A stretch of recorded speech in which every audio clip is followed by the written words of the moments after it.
Hey guys, welcome back to a brand new video.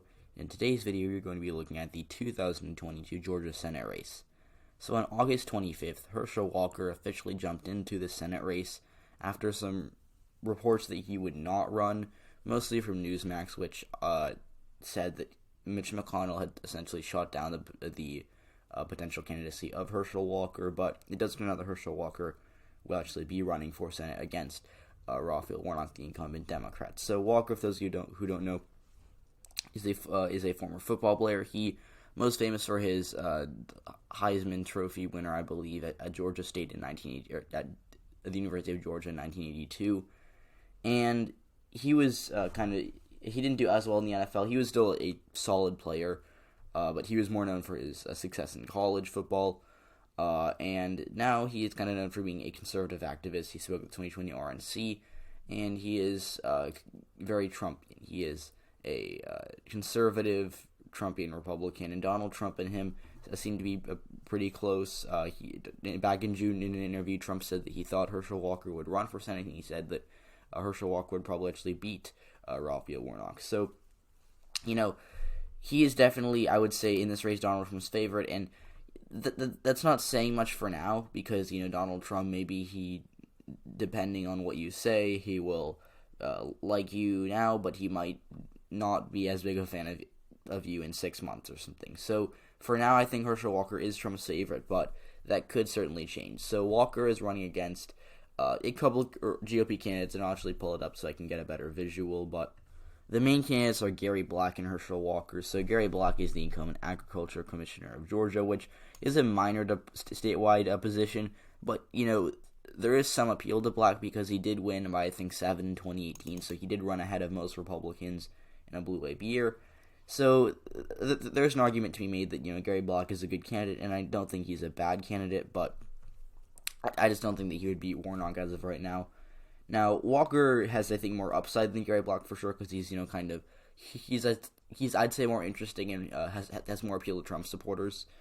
But at the same time, he has a lot of downside. We'll get to that in a second. But Herschel Walker versus Gary Black, I think Walker would win at less than like 60-40. Black would do much better in the suburbs because he is more moderate and he is kind of more establishmentarian than Herschel Walker. But that could change, and primaries are pretty hard to predict. So Kelly Loeffler is like the only person I think that has not really ran or that has not announced a run but could run. And, she was a former senator. She was in the Senate from 2020 to 2021. And she lost to Raphael Warnock back in January of this year. So, she, I think, could run in this race, but I think she'd be pretty weak. I mean, like I said, she just lost to Raphael Warnock, and that's because she did not have the suburban appeal that was expected. She underperformed the suburbs, and at the same time, her support with Trump supporters was she just didn't get the turnout for them that she needed to beat Warnock. So she is someone who I think would be a pretty poor candidate, and I think that Mitch McConnell would not be wise to want her to run. Now, speaking of Mitch McConnell does not seem to want Herschel Walker to run either, and I'll show you why in a second. But he said earlier this summer that he thought that Herschel Walker would lose the race, and he would, I think, much rather have Gary Black be the nominee trying to take on Raphael Warnock. So Herschel Walker may have, I guess, a lot of hope from Donald Trump, but it seems like Mitch McConnell and the party itself is not too high on Herschel Walker running it, and I think again Gary Black is definitely the favorite of the establishment in this primary. But again, I think Walker would win the primary. So let's go over to the 2021 runoff election in Georgia and just see briefly what Raphael Warnock's coalition was. So if there is, so Near Times is a cool tool called Shift from November, and before we look at that, actually, there are essentially three areas the Democrats need to do well in to win Georgia. So the first is the Atlanta metro area, and so essentially, I've been over this so many times, like, we've been looking at Georgia for a very long time. It's been super competitive. We had the closest presidential race this year was in Georgia, so we looked at a lot of Georgia, and we didn't call it for like 2 weeks until the election ended. And then in the January runoffs, I spent 2 months just analyzing these two Senate races and saying who's going to win. And, there was a point in time, I think, where I could name every county in Georgia. Now, Unfortunately, that useless information has now departed my brain, but it's still, I think that I can still do a decent enough job of trying to name these counties. But so Atlanta, the city of Atlanta itself is mostly in Fulton and DeKalb counties. So Fulton right here is the largest county by population in Georgia. Then there's DeKalb over here. These are heavily Democratic counties. Warnock won DeKalb with 84% of the vote, and he won Fulton with 73% of the vote. So these are areas that Democrats do very well in. Now, suburbs of Atlanta have been bolting to the left, and it's kind of the region as a whole. The state has been shifting blue. 2012, Romney, and actually, we can just look at the coalitions, and you'll see. Going back to 2004, Georgia was a state that was very strong for the GOP. George W. Bush won it by over 16%, and he did very well in Atlanta. He won. He won Gwinnett. He won Cobb. He won Henry. And he won that's not Henry. That's I think this is Newton. That's Henry. I'm blanking on the name of that county, but that county is now blue for sure. And Bush won it by 16. Now it shifted to the left in 2008 because Obama did a little better in the suburbs of Atlanta. He flipped a couple of these counties, as you can see, and he narrowed it down to a 5-point margin of victory for John McCain. So it was a state that that was, competitive, but not really too competitive. It was kind of similar to, Minnesota in this election in that, Obama maybe made a play for it in 2008. And, he did visit Georgia, I think, twice, but it wasn't really a state he needed to win. It was just kind of, maybe we can pick it off if we're lucky. Now, it shifted to the right in 2012, mostly because Mitt Romney did so well in the Atlanta suburbs, and he did very well in Gwinnett. He did very well in Cobb County, which Gwinnett is the largest suburban county in Atlanta, I believe, and Cobb is also pretty big. So that was able to shift the state to the right. He won it by, about 8%. In 2016, it shifted to the left again. Not really because Donald Trump did worse than Romney in rural areas. He did better than Romney in rural areas because the Atlanta suburbs just shifted to the left. Even these red counties up here, which are Cherokee County and Forsyth County, Romney, here, I'll show you, if I can find the results for Cherokee, for example. Cherokee was a county that Donald Trump, he won it with 72% of the vote. Okay, so it was a 50-point victory. But going back to 2012, just looking at Cherokee, Mitt Romney actually won.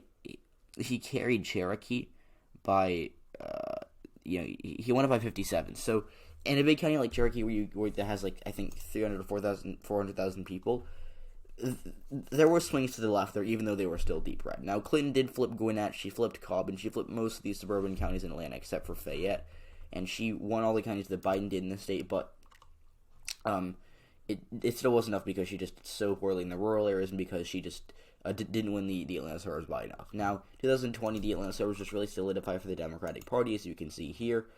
Gwinnett, a very solidified for Joe Biden. Now we can go back to New York Times where we can look at Joe Biden's county margins in Georgia. He won Gwinnett by, I think, something like 18%, and it was a county that Mitt Romney won by 9 in 2012. So 18 points for Joe Biden in Gwinnett. He won Cobb by 14. He won Douglas, which was the county that I was forgetting the name of. He won Douglas by 22. No, by 25 actually. He won Henry by 20, and he won Newton by around 11. So he did very well in the Atlanta suburbs. Now, Raphael Warnock in some cases did better than Biden. He did better than him in Gwinnett. He won it by about 20 compared to Biden's 18. He won Cobb by the same amount. He won Douglas by a little more. But to take a look at the shift, the Atlanta areas as a whole did still shift to the left. Gwinnett shifted 4 points to the left. Newton shifted 4 points to the left. Henry shifted 4.4 points to the left. Paulding shifted 2.4% to the left, and Cobb shifted 2 points to the left. Now, Atlanta itself actually shifted more to the left. I think DeKalb was a pretty significant shift to the left, 3-point shift to the left. But most rural areas, especially up here, you go to North Georgia, small margins, but they did shift to the left, and especially, over here, they shifted to the left. The area that some people would call the Black Belt, kind of this arbitrary line of blue counties or light red counties that go across the state that are predominantly black. They shifted to the left as well. Raphael Warnock did very, very well. In Columbus, he did very, very well. In Augusta, he shifted it to the left. And he just did better with black voters overall in Georgia than Joe Biden. This isn't to say that Joe Biden didn't do well with black voters in Georgia. He did very well with them, but I think Warnock just did even better. So Warnock has proven that he's a strong candidate despite, my doubts about him before. And, I'll admit it, before I was not too keen on Warnock. it took a ton of polling and a ton of early vote data for me to move these races to tilt Democrat on election day, because on November 3rd I had them both as lean/likely Republican, and I was not bullish on Democrats in Georgia at all. I've always been, up until last January, I was always kind of a guy who would say, Georgia's lean Republican, and I'll die on that hill. Now, Trump lost Georgia by 0.2% in 2020, and even after that, even in like November, December, I was still saying, I don't think the Democrats are going to win these runoffs in Georgia for, XYZ. But after, looking more at early vote data, looking at the polls that were showing a shift towards Raphael Warnock and Jon Ossoff, I did move those races to tilt Democrat on election day, but I still underestimate the margins. I think I had Warnock winning by like a point, or Ossoff winning by like half of a point. So I did underestimate Democrats in Georgia multiple times. So I'm not someone who has necessarily been bullish on them in the past, but I'm bullish on them now, mostly because I think Herschel Walker is not a good candidate. And why is this? It's mostly because of this situation. So I'm not going to comment on this because this is a really serious issue, and it's not my job. It's not something that I think I should be doing, and and in this video, I'd much rather stick to my monotonous brand of election forecasting than talk about stuff like this, because it is really serious, and it's not, it's more than politics, is what I'll say. But if this is true, that's obviously very bad. But either way, this headline hurts Herschel Walker as a candidate, and it hurts him with a lot of voters, because this is a big scandal. And I know some people are going to think, well, UEP didn't Raphael Warnock run over his wife's foot with his car? That was a story that happened a week before a runoff, and A, he won the runoff a week later, after everyone tried to circulate that story, and B, it turned out that those reports were false. The allegations were misleading, and the case has been dismissed, and we don't really hear about it now. But if this is true, that could very well sink Herschel Walker's candidacy. So, Herschel Walker, I think he's got a lot of upside. Like I said earlier, he could do very well in the rural areas. He could potentially have some suburban reversion and do better with black voters. But at the end of the day, I don't think he's that good of a candidate, and I think that these scandals are really going to end up hurting him in the state. And I think Raphael Warnock is in a pretty good spot. So to take a look at your guys' predictions, which I tweeted, I said yesterday, I tweeted, reply with your current Georgia Senate prediction to be featured in a video. So I think I'll do more of these. Like I did this for the Ohio 11th primary, and I did it for the I think the New Mexico 1st district primary or special election, and I'll just do it for these videos, and I'll definitely be sure to do it for the 2017 elections, which are coming up soon. And I'll do it for California, and I'll do it for Canada, because actually, speaking of which, the month of September is going to be really cool, because we've got September 13th, we've got the Norwegian election. To September 14th, we've got the California recall election. September 20th, we've got the Canadian election, and September 26th, I believe we have the German election. So September's going to be a fun month, that's for sure. But anyways, I will do this. So I'll just read off this. Pure toss-up. Walker is popular but needs to tighten his appearance and his ideas. He can win in any environment down here. R plus anything, he can certainly win. So seems like a Republican victory there. Northern Dagger says D plus 2.72. That's very interesting, very specific there. Colin Wall says depends on the Republican candidate. I think regardless, like a normal election, Warnock plus 2. Warnock plus 0.5, so that's very, very close. Or 0.05. That's actually very, very... That's like Florida 2000 level close. Election Predictions UK says, we've got quite an interesting analysis here. So they have Warnock with 49.9% of the vote, barely missing the runoff. Walker with 46.4% of the vote, and then the Libertarian candidate getting 3.7% of the vote. I think I think that's a pretty high amount. Warnock, D, and Walker are at a runoff. Warnock winning the runoff by about 6%. So solid victory for Raphael Warnock in that runoff. Warnock 1.5. Joshua Webb says R plus 1 as a guess. It's way too early, but Trafalgar, while seen as an R poll, actually going in Georgia in a runoff race, saying being only 0.2% off. Trafalgar said D plus 1 final poll, and also won by 1.2. And they have a poll between Walker plus 2, but I'm going to say 1. So they're, solid prediction, not like I'm not going to disagree with this prediction for right now, but I think this is kind of extrapolating, because I'll say this again, I've said it in past videos, when polls get an election, like, people will come to me and they'll say, oh my gosh, VP, look at this poll, look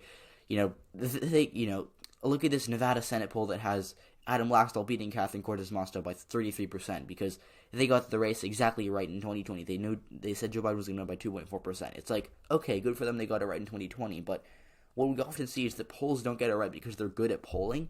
It's just because they're lucky. Like in 2016, Trafalgar did very, very well in the Rust Belt. I think they called Trump's victories in like Michigan and Wisconsin, and they were pretty close in Pennsylvania. And so people were like, oh my gosh, Trafalgar's saying that Trump's going to win Nevada, New Hampshire 2020. And he lost New Hampshire by 7, and Trafalgar had him winning it by 4. So these polls, they're not necessarily the most accurate polls. They just get it right once because they're lucky. And, I hate to say this because it seems kind of like I'm just trying to poke fun at polls, which I don't usually do.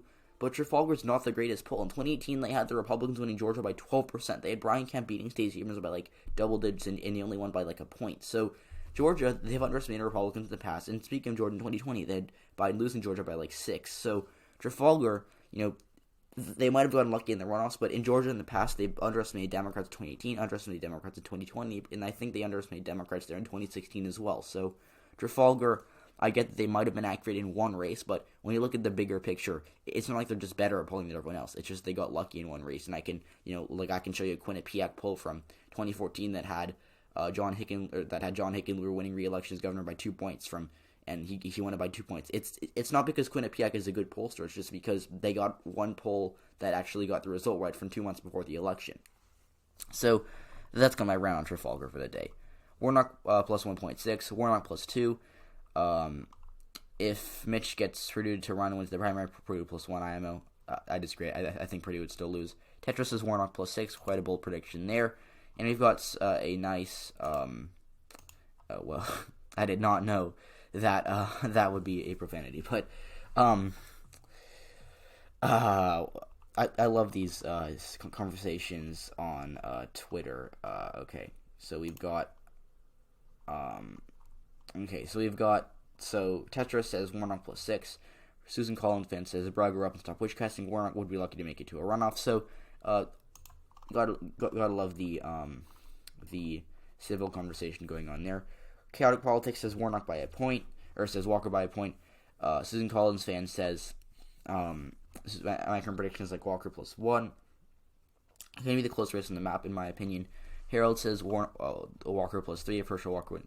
Warnock plus 3 if Herschel Walker wins the primary. Warnock plus 2 if he doesn't. And as you can tell, I'm getting the Warnock and Walker mixed up because of the way they're spelt. Matthew Tower says Warnock plus 2. Warnock plus 2.5. Warnock plus 0.4. Warnock 1.5. Warnock plus 2. Warnock plus 2 only if he does another out with his puppies, as the puppies are really cute.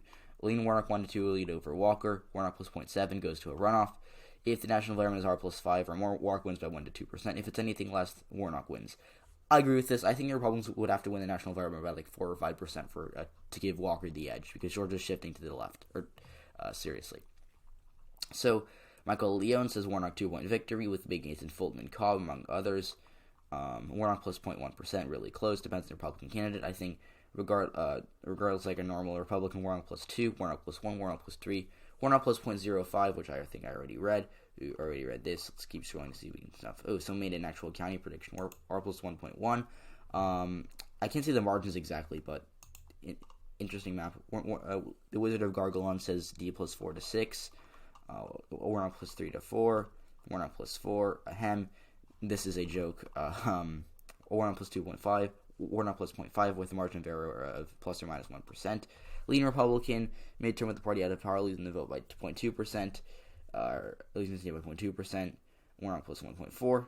R plus 1 because it said so nerd. Oh my gosh, he really got me there. Warnock plus 3. Warnock plus 1. Warnock plus 1 to 3. Redline Politics says Lean Republican. Netflix and So Chill says Warnock plus 3 as of now. Warnock wins by around 0.5 during a midterm against the incumbent party. Warnock plus 3. Walker's popularity would nearly carry him over the line, which I don't think is true. R plus 1. Tilt Democrat. Oh, that's interesting. I think it'd say like likely Republican or something. Warnock plus 3. D plus 0.3. And lastly, Tad says this is way too early for a prediction. We don't even know who the Republican candidate is yet. A Walker win is roughly D plus 1 to 5, but a black win would be roughly R plus 1 to 5 with current coalitions, because we don't know what those would look like. This is solid, and I do think that the coalitions could shift a little bit in 2022. But predictions are fun, and that's why I created this. So I think that'll do it for this video. I don't want this to go too long, but My rating, I think it's lean Democrat. I think Warnock's going to win something like 50 to 47. So that's my prediction. If you enjoyed this video, please leave a like, subscribe to the channel if you haven't already, and I'll see you all in the next one. Goodbye.